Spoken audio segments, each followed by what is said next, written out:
Me. And Pander Me looks like this. This is Pander Me on my lips mixed with chestnut lip liner. And I'll swatch a little bit more of Pander Me on.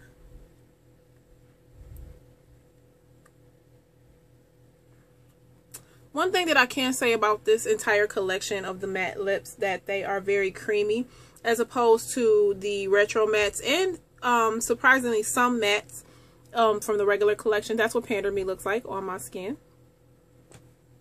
So that's the first one. These are very, very creamy mattes. These are very creamy in comparison, like the Heroin matte lip. That's very creamy like that.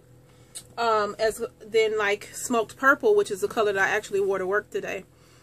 Smoked Purple is a matte, but it feels more like a retro matte by it being very dry, very hard to kind of rub on the lips. But because I love matte lipsticks and I'm obsessed with Smoked Purple, I deal with it, but it's not as creamy as these are. So that's one thing that I do like about these lipsticks, that all of them are very creamy.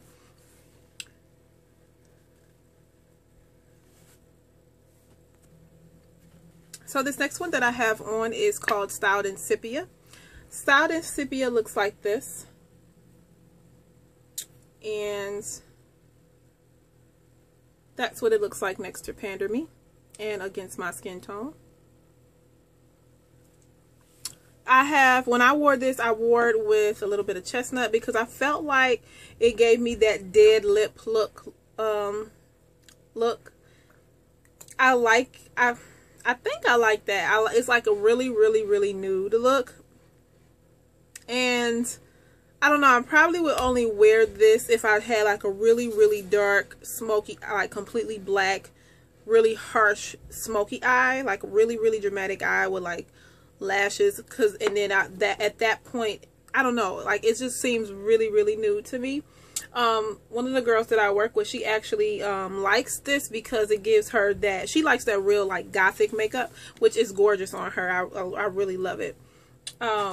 She loves it because it gives her that dead look, and I think that's what it's doing to me, but I'm not liking it so much. So I always line it with a little bit of chestnut just to bring a little bit more color back, and I just hood like on the outer corners here. Now I do like the lipstick because it's different. It's not like the normal nudes, like the, you know, because if you have a lot of lipsticks from MAC, you'll get bored sometimes because you have so many. I mean, at least I do now. I have so many. So I lined it, when I wore it, I lined it with this, with the chestnut. And yeah, it was just like a nude. So surprisingly, this was the one that sold out the quickest at my location, at least. It's still, all of these are still available online except for one that I'm going to tell you guys about, but this is how Styled in Sepia looks on deeper skin tones mixed with a little bit of chestnut.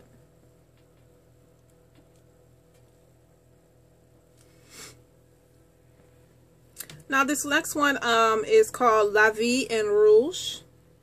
It looks like that. I haven't worn this to work yet, or at all, honestly.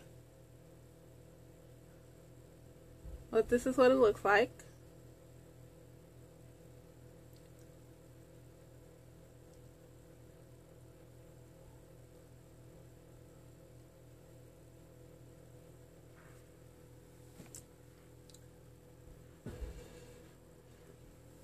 I do like this one because it's like in person, the camera's kind of graying it out, but in person it looks like a watermelon kind of color.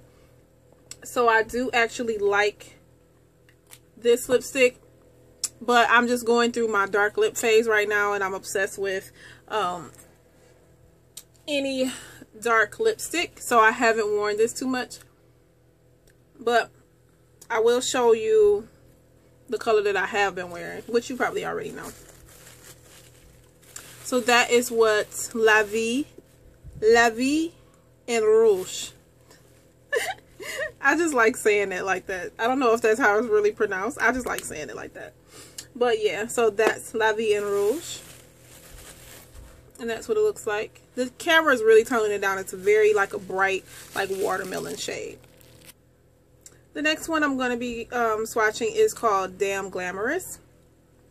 I remember seeing this one at Update and just remembering that I wanted it just because of the name, not necessarily the color. Because y'all know I'm over pink. I'm really into the dark lips. But I really did think that it was a nice color. My lips are starting to get a little irritated.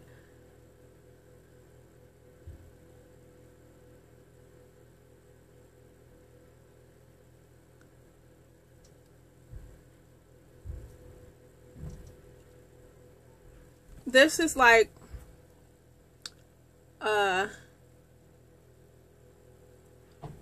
reddish fuchsia. So yeah, I did want this solely because of the name. So if I had to pay regular price for it, I probably wouldn't have bought it because it's not a color that I would reach for a lot, but it is a pretty color. So just for being a collector, it's pretty. So that's what Damn Glamorous looks like. And I honestly think in the camera it's making it look like the La Vie en Rouge, but in person, the La Vie en Rouge looks more orangey, watermelony, and this one looks more reddish fuchsia. So that's what that looks like. So then this is the next one I'm going to talk about, and it's the only one that's actually sold out online, and it's like a matte version of Rebel. But I did like this one. It's called Fashion Revival.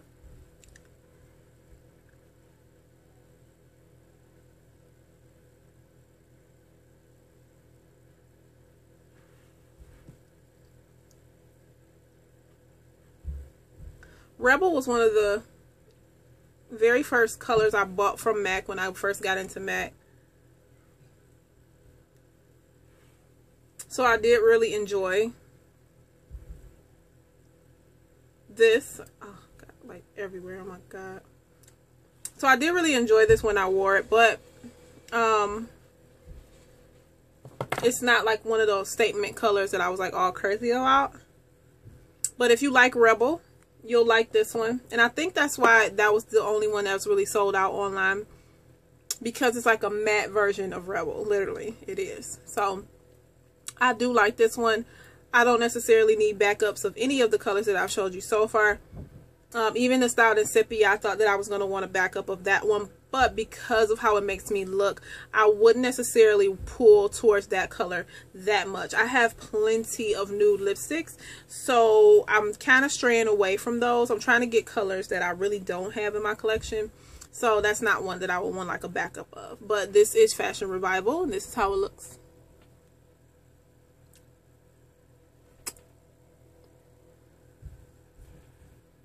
So the last one and my favorite one, this is called Living Legend.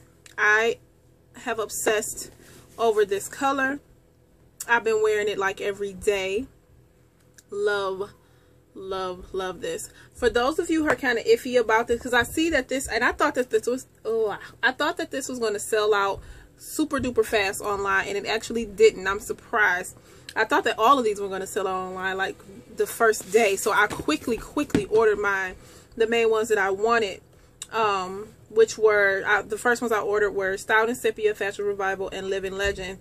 The very first day they came on, because I thought that they were going to be gone. So I was like, okay, let me get my lipsticks like right now. Had I known that,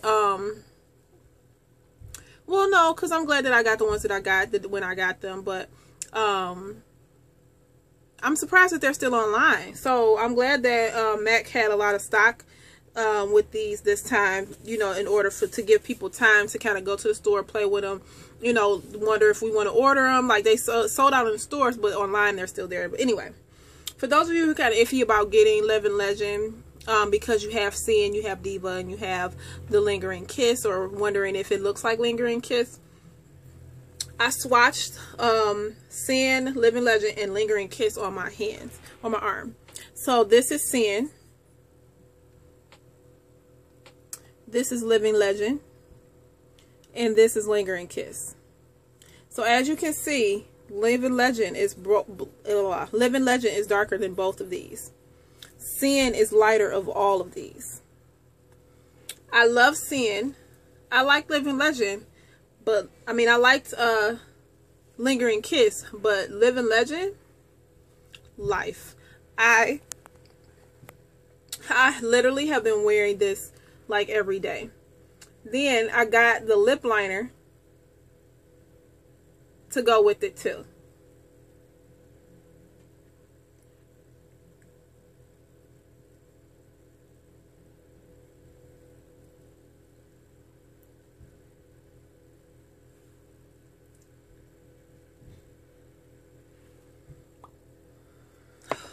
I love this lipstick. So then the lip liner I got to go with it was from the collection also, and it's called To Be Spoken For.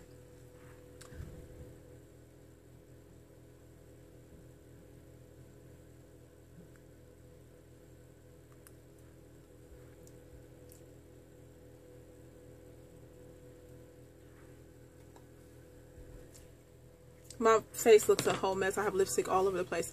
But this is how it looks. This is Living Legend. This is similar to, I think, because I was at Sephora the other day trying to find Poe lipstick.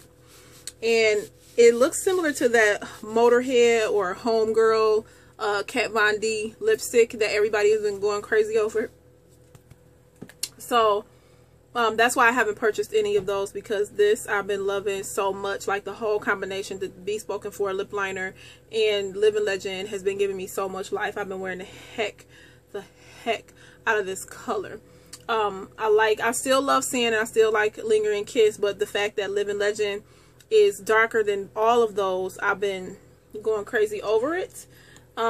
It's like Night Moth in a lipstick. I actually think it's darker than Night Moth. So let me see. I have Night Moth here. So yeah, it's like Night Moth in a lipstick. This is Night Moth. Okay, so Night Moth is a little bit darker and it's more purple. But Living Legend still holds its own next to it. You can see the burgundy in Living Legend, that's why. But you can see the purple in Night Moth. So, two different undertones. And then here is Be Spoken For next to Night Moth. There you go. This is Be Spoken For, Night Moth, and Living Legend. And you can see the Be Spoken For here. That is more purple. It is more purple. Okay, so honestly, if you got Night Moth, Be Spoken For is not a must-have. It is a new permanent liner. I think they did this because there was no liner that looks like Night Moth in the Pro Longwear lip liner collection. And I do love MAC's Pro Longwear lip liners because once you put it on, it doesn't move. Like it stays put literally. So if you haven't tried MAC's lip liners, Pro Longwear lip liners, I would suggest that you try those because they are amazing. Once I put them on that one time, my lipstick doesn't move, the lip liner doesn't move, it doesn't feather around the lines of the lips. It's amazing. So I really like that. Then I got the new one, Fashion Boost, and I've heard that they released this before with Heroin. And everybody like went crazy over it. Surprisingly, it didn't do what I thought it was in store, and it's still online. So that's what Fashion Boost lip liner looks like. I do like this, and I do plan on wearing this with like Heroin and stuff like that. This is basically like Magenta, but in Pro Longwear formula. So I really do like this, and I do have Magenta also to compare it to. So here is Magenta, and that is Pro Longwear in Fashion Boost. So it's a slight difference, but if you have Magenta, or unless you care about the Pro Longwear formula,